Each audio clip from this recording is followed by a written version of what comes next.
Caloric TV. Yeah, always nice to see you, Ingram. Surprise, seeing you here today. I tried to surprise you, that's the thing. We usually do very long distance Skype.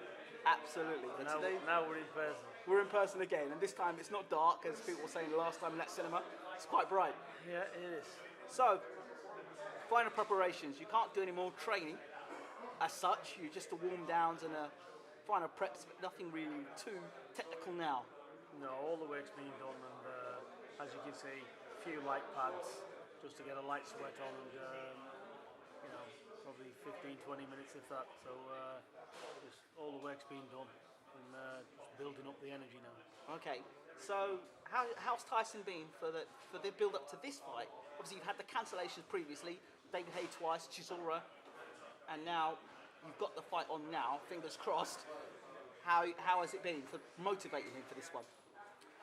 It's been okay, he's motivated, he knows what he's got to do, and we've took no chances. We've trained for 12 hard rounds, so that's where we're at.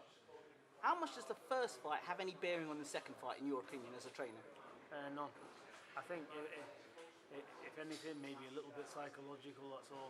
But I'm not reading anything into it at all. Really? They're two different people anyway, It's like putting two kids against two men, so it's a different fight. How do you envision the fight panning out in your mind? In my mind, I think it's going to be a good fight. Derek is going to be in very good shape. He's going to look to keep a strong work rate on Tyson. Hopefully tire him down, get him to hold his feet so that he can get his shots off. So I expect Derek to be on Tyson's chest for how long it takes, the 12 hard rounds. Just keep coming. Okay, how much is a small ring going to have anything to do with playing a part with the fight? Well, the ring's not that small, I'm told. It's 20 feet in it, which is ideal for us anyway. So before, the story was it was a small ring, that was the idea, so it's like a fight in a phone booth. That was what I'd heard beforehand. Oh no, that's not what's in the contract, and it's a decent sized ring, because what we got to look at, it's not for the sake of them standing toe to toe, but you put Tyson in a small ring, it looks like the land of the giants, it doesn't look right. Right. So it's not good for TV viewing either. Right. Because it just looks terribly small. You've got somebody nearly 7 feet, so he needs a big ring to go with the size of him, really. Right. So how do you think Tyson's progressed? Because for me, when I look at the Kevin Johnson fight, I look at a fighter there that's doing everything. He's jabbing, he's moving, he's counter punching, who's doing all that stuff in that particular fight. Then I look at the Cunningham fight, which of course he wasn't there, and then the Joey Abel fight. I haven't really looked into much because Tyson didn't look in great shape in the Joey Abel fight. Yes, he got the job done against Joey Abel, but at times it looked sloppy. Your thoughts? Well, my thoughts are the same as yours. Joey Abel was taken with like very little respect on a world level. Absolutely. He was just a body. And, Tyson just got in there just to enjoy himself. He just didn't value him at all.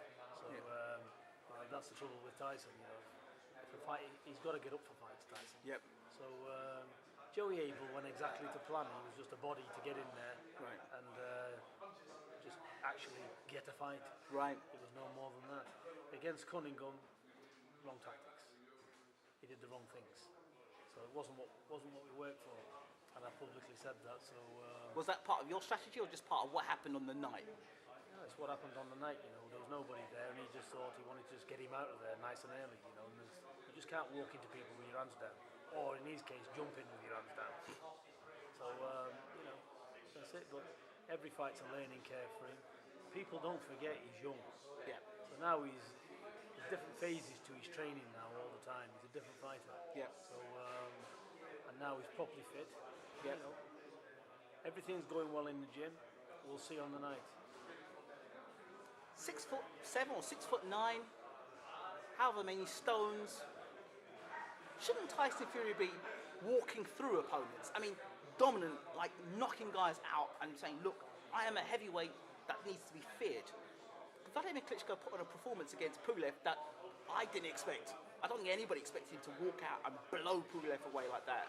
I expected Vladimir to hold and grab for 12 rounds and a drab of fear. I picked him to win, Pulev to win, as you said, you didn't think it could happen. But Vladimir in that fight showed what a heavyweight champion should do. Dispatching of top contenders with not ease, but just I'm the heavyweight champion of the world. You're a contender. Tyson Fury, can he do that? It doesn't work like that in boxing. Vladimir, that's the only thing he could have done with Pulev, because if he stood back and gave Pulev respect behind that awkward jab and sitting on the back foot, he's almost non-reachable with straight shots. Right. So, he was open to the left hook. We've seen that ourselves. Yep. He's a bit one-dimensional. That's no disrespect to Pulev. He's a good fighter because he's very awkward. Yep. But against awkward people like that, you've got to break the defences down, and that's what Vladimir did. So he just applied the right tactics. As far as blowing people away, you've seen Vladimir and everybody else. Heavyweight boxing doesn't work that way. Right. The bigger you are, you start loading up with your shots. You get clumsy. You probably get caught yourself. Yep. Boxing is an art. You use your boxing to get in. Right. You've got to be relaxed. The shots has got to flow. Right. It's all about flowing. Okay. Nothing's to be stiff.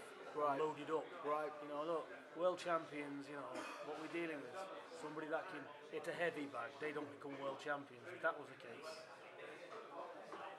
case, Ernie Shavers would have been the best heavyweight of all time. Right. It ain't just about power. It ain't about anything. It's about having that ultimate skill. Whether you're 5'5" or 6'9". Okay. Another question, a technical thing. Tyson is very relaxed, as you talk about. The left hand sometimes tends to be slightly low. And in fights I've seen Tyson in against shorter opponents, the overhand right seems to punch. Either he's not seeing or he's not paying attention to. What have you done in this camp to address that, bearing in mind the guy you're fighting is going to be chucking overhand rights all night long? Well, plain and simple. Don't lean in forward with your jab. He made silly mistakes. Look, you're 6'9". Don't bend over and lose your height just to get your jab home. Don't try and knock people out with a jab, because to do that, you're stepping right into it and he's leaning over the front foot. So what happens when you lean over the front foot? You get countered with a right. So it's a bit of simple arithmetic. Right. Box properly. So that's from you telling him that. But does it go in and does he take that in?